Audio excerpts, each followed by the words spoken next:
This is the Ron Barry Show, and today I have a guest that not only have I wanted back on the show for quite some time, but so have you.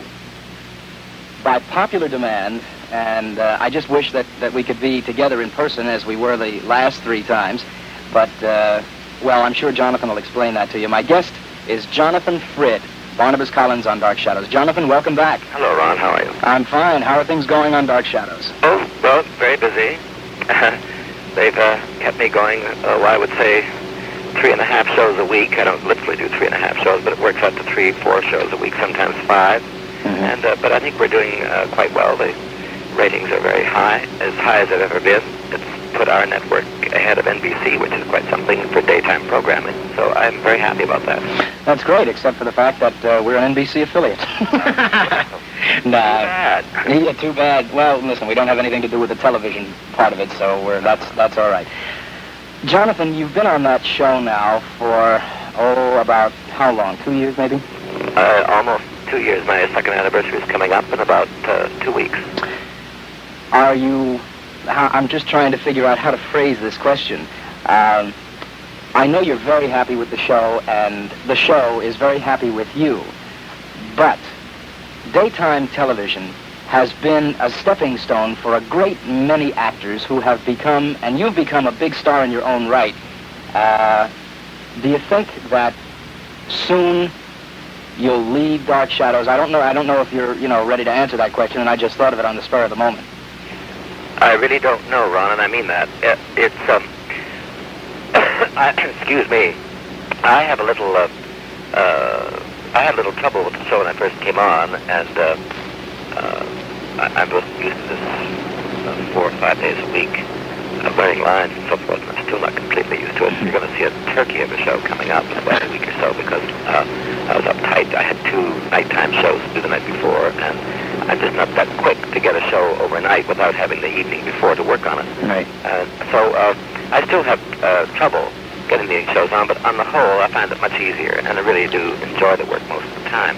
And so that I wouldn't want to necessarily leave Dark Shadows per se. I am interested in doing other things. Right. And I might well do that, I hope. But I would ideally like to have some beautiful contract, which is almost impossible. That is to be able to do, maybe 5 or 6 Dark Shadows shows a month, and juggle them so that I can do pictures and do stage and so forth. That would be the ideal solution. May I tell you something? The reason I think that I've made many good friends at that studio is because I'm honest about the show. Not only do I like the show, but it's very flattering when actors ask me for my opinion of it, because they really don't need it. The show is huge, so they really don't need my opinion. But I must say that you, especially, more than anybody else, and of course I watch you, I think, more closely because I know you better than most of the other actors on the show. You have improved so much that it is almost a complete transformation. Well, that's nice to hear. Are you finding? I think maybe you might be exaggerating a little bit, but I can't tell. Of course, I can't tell as you. I mean, we all have our different opinions, and I should respect yours more than my own because you are seeing me objectively. I probably watch the show more than you do. Well, of course you do. Well, you do. I can't watch every show because I'm so busy getting the other ones that I'm in ready. And very often when we want to watch the shows, we can't see them because we're taping at the same time. So right. It's very difficult for me to keep a consistent view of what's going on. Jonathan, we're going to take a break for a commercial, then we'll be right back. Right. My guest is one of my favorite people, not only one of my favorite actors, but really one of my favorite people, Jonathan Frid. Jonathan, there have been, and I'm sure you realize that I don't mean to put down Dark Shadows because I can't possibly do it, just because of the whole thing with Dumb Shadows. If I didn't like Dark Shadows as much as I do, I never would have bothered to produce that series. But go ahead anyway. No, there have been many of my favorite moments, and I spoke to Thayer David about this last week on the show. Many of my favorite moments on that show have been goofs, not necessarily on your part. But I remember the things like the Jerry Lacey with a fly buzzing around his head. And I had one buzzing around my head, too. Oh, really? Oh, yes, I had many letters on that one. And also, I think my favorite fluff on that show is the day where you were holding the gun on Adam and called Grayson Hall every other name but Julia. Oh, yeah. What are some of your favorite, if they could be outtakes, what would you have wished? First, I'm glad you enjoy them, Ron, because I hate them. Favorites in my mind at all. Mm-hmm. I choose to forget them. Naturally, I take the show very seriously, even though I know a lot of the public think it's high camp. And, well, goodness knows we think it's high camp when we're rehearsing it. Mm-hmm. But when it comes to the real thing, I take the show very, very seriously, and I think it should be absolutely professional, without flaws. Mm-hmm. The story is outrageous, but that is a kind of literature in itself. I mean, some of the best literature in the world, I'm not saying this is literature or the best literature in the world, but some literature, as we all know, is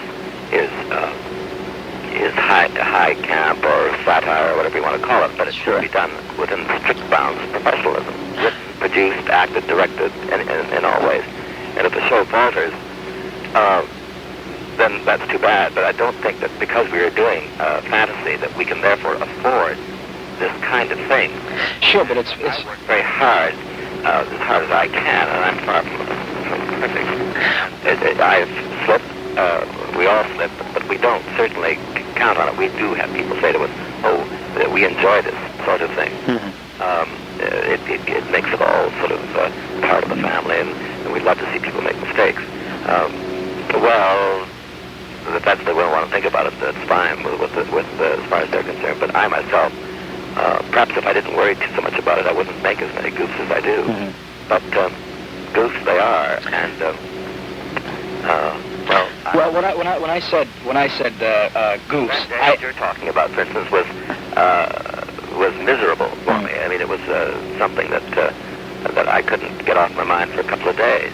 It just shouldn't have been allowed to happen.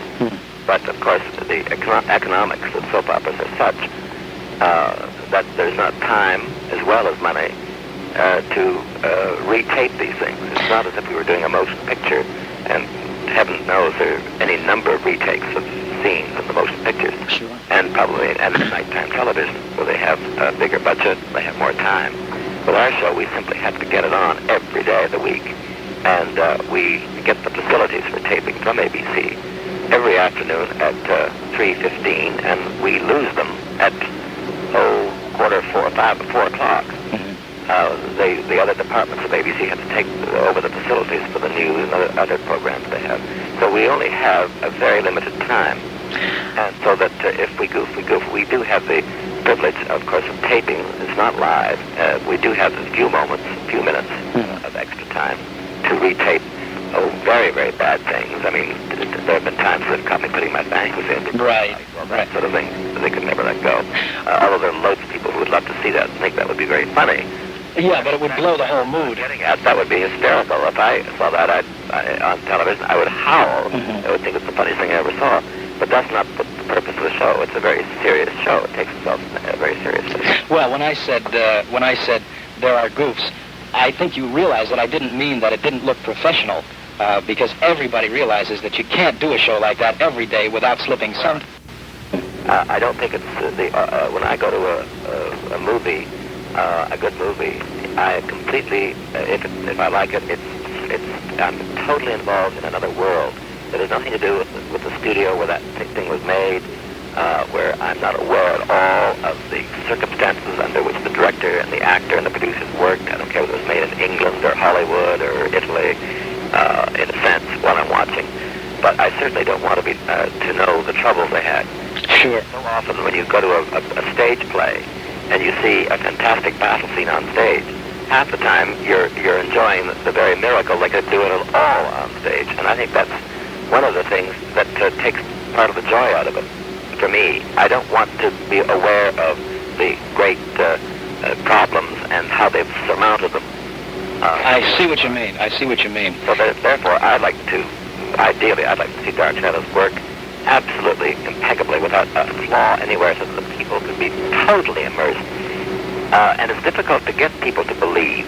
The suspension of disbelief required for our show is quite something, to get people to take the premise of the thing with ghosts coming and going and talking about 100 years ago and then talking about 100 years in the future. And all of the fantasy that's involved in the show is hard enough to create without the flaws.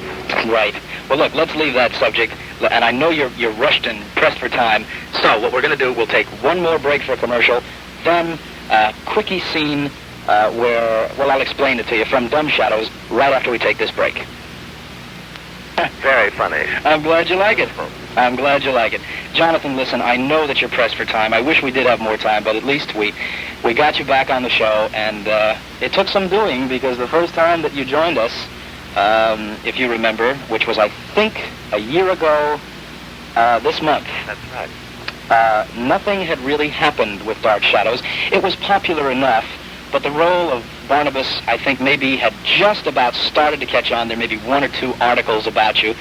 And so we got you first as a guest on a show other than Dark Shadows, and I'm just very pleased that this is your fourth appearance on our show, and it's been really by not only popular demand from me, but from a great many of my listeners, and so I thank you for joining us. It's been my pleasure again, Ron. And maybe after baseball season we can do it again. You bet. Okay, Jonathan, thanks a lot. Thank you. Bye-bye. Bye-bye. Look at those trees. How lovely they look reflected in the sunlight. Barnabas, I love to be with you. You've a way of looking at things, as if they were completely new to you, if you'd never seen them before. Some people live in boxes all their lives. You know, I feel I'm beginning a whole new life. And you're responsible for that life. I can't tell you how exciting it is to be with you. Barnabas Collins, vampire, takes a bride in a bizarre act of unnatural love. House of Dark Shadows from MGM. Come, see how the vampires do it. Rated GP, all ages, parental guidance. It always seems to start so innocently. Is Elizabeth Collins started in? Who shall I say is calling? Barnabas Collins. It could be true, you know. There could actually be a man named Barnabas Collins, and he could actually be a real vampire.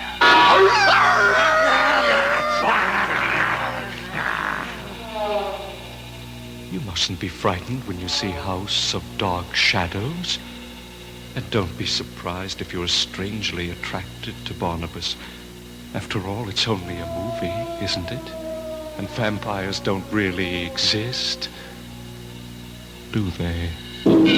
House of Dark Shadows from MGM. Come, see how the vampires do it. Rated GP, all ages, parental guidance. Come and see how the vampires do it. Is Elizabeth Collins started in? Who shall I say is calling? Barnabas Collins. Don't let him in. House of Dark Shadows.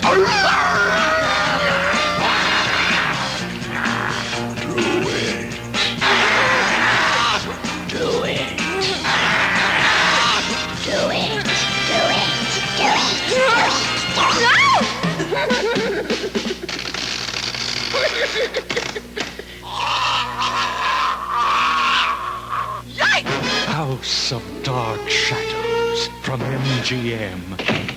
House.